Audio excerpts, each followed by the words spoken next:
নতুন সর্বোচ্চ নেতার নেতৃত্বে ইরান থেকে ইসরায়েলি ক্ষেপণাস্ত্র নিক্ষেপ, হামলায় জ্বালানি ছড়িয়ে পড়ায় অগ্নিকোপ তেহরান। আমিরাতে নিহত আহমদের মরদেহ দেশে, সৌদি থেকেও দুজনের লাশ আনার প্রক্রিয়া চলছে।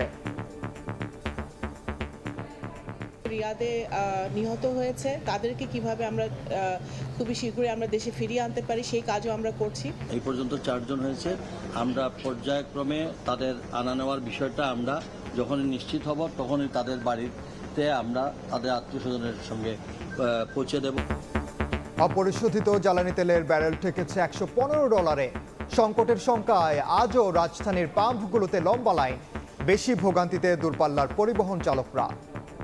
ফেরি খাই এখানে এসেছি, 6টার সময় ফেরি খাই এখানে বসছি। আমি 100 কিলোমিটার চালাতে পারবো 2 লিটার তেলে, তারপরে আমার আবার এই সাফার করতে হবে। তারা যদি দিনেরটা দিনে নেয়, সবাই দিনে দিনে নেয়, স্বাভাবিক হয়ে যায়, তাহলে তো এই ক্যাওসটা হবে না। চীনের কাছে জ্বালানি সহায়তা চেয়েছে বাংলাদেশ।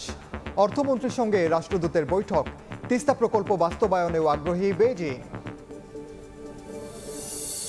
হাদি হত্যার প্রধান আসামি ফয়সাল ও আলমগীরকে পশ্চিমবঙ্গে পুলিশ হেফাজতে জিজ্ঞাসাবাদ, ফেরাতে কাজ করছে পররাষ্ট্র মন্ত্রণালয়।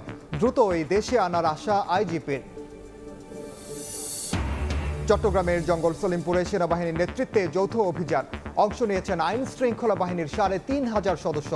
সন্ত্রাসীদের ধরতে ভোর থেকে চলছে তৎপরতা। টাকাটা যদি দেয় ওষুধ একটা খরচ চলে জায়গা, আমরা একটু বাঁচতে পারলাম, চলতে পারলাম। করাইল বস্তিবাসীর জীবনযুদ্ধে নতুন আসা ফ্যামিলি কার্ড কাল উদ্বোধন করবেন প্রধানমন্ত্রী।